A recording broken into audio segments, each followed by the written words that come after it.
À la fin d'approximativement 40 semaines de grossesse, une femme va commencer le travail. Le travail signifie la délivrance imminente du bébé. Afin de soulager la gêne de l'accouchement, de nombreuses femmes vont choisir de subir une intervention appelée péridurale pour endormir la partie inférieure du corps. Avant cette intervention, la femme va recevoir par intraveineuse des liquides permettant de maintenir la pression sanguine. Un moniteur fœtal est également placé sur l'abdomen de la femme afin de surveiller le rythme cardiaque du bébé. On demande ensuite à la femme de se coucher sur le côté gauche et de ramener ses genoux vers l'abdomen. Toutefois, cette intervention est parfois réalisée avec la femme assise avec le dos arrondi. Une fois que la femme est en position, le médecin localise la partie appropriée de sa moelle épinière, nettoie la zone et injecte une petite quantité d'anesthésiant local pour endormir la peau au niveau du site d'injection.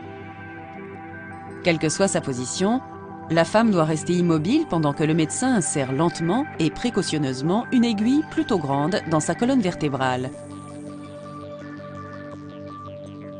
Après avoir lentement avancé l'aiguille, on fixe une seringue à son extrémité. Pour que l'intervention soit réussie, il faut que la pointe de l'aiguille soit placée dans un espace se trouvant immédiatement à l'extérieur de la membrane entourant les nerfs rachidiens.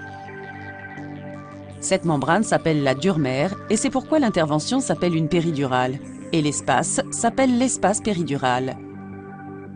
Une fois que l'aiguille a atteint l'espace péridural, une perte de résistance est détectée et le piston libère la solution saline dans l'espace.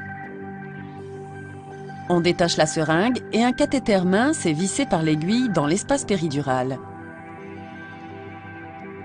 On administre alors en continu un traitement par ce cathéter, ce qui endort les parties inférieures du corps de la femme et réduit l'inconfort de l'accouchement.